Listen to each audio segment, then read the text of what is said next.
You know what I find eerie? Here's my 2 cents. Is that the American conversation is on Somalian immigrant Americans. Does America feel like Africa right now? Oh, okay, I'm getting off topic. What I wanted to bring to your attention is, who else remembers that 2017 Stephen King series called Castle Rock? This was set in a town where a lot of Somalian immigrants resided. And there's a back history as to why they immigrated to this particular area in the Americas. And I'm not going to get into that. I'm going to suggest that you go watch the show. It came out in 2017, 8 years ago, 7 to 8 years ago. And I just find it really interesting that they're at the peak of conversation right now, the Somalians. Now, the character, of course, is Stephen King, so you know the devil is going to be present. The character that comes to this town by way of a cage, mysteriously, like he time looped or came from another realm, to me, he represents karma. Karma traveling through the land, collecting souls.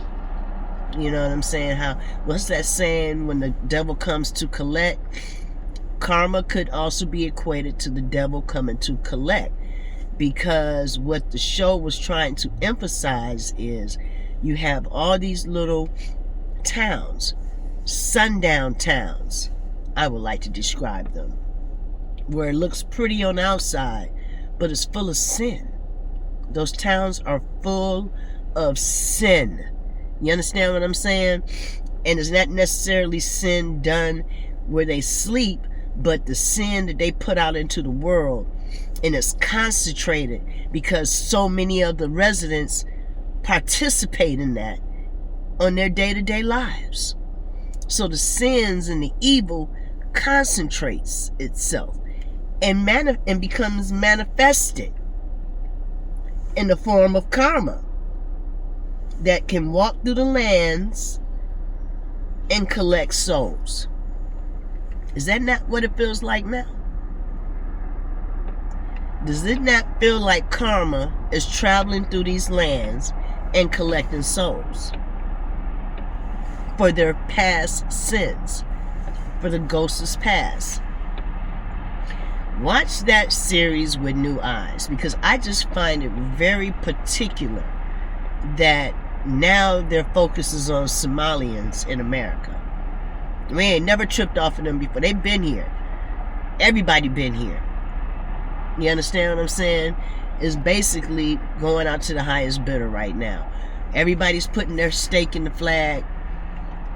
You know what I'm saying? But what I don't appreciate is that everybody has a seat at the table but us.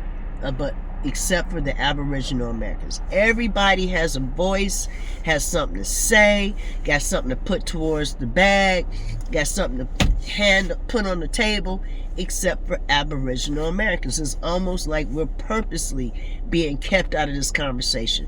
We have no real leadership. We don't have any real voices that is really aligned with the people. We don't have that. You understand? All we have is shuckling and jiving. So, that's why I emphasize, grab your popcorn and enjoy the show, because at this point, we're just observers. At this point, we're just observing. So, watch Castle Rock with new eyes, because I know that's what I'm about to go binge watch. I've been under for about 3 days. I've been sick. I got hit with that flu, and I got to go to work today. Don't want to, but I got to. And but I'm off tomorrow, and that's what I'm gonna spend my day doing tomorrow, is watching Castle Rock. And I suggest you do the same. Peace.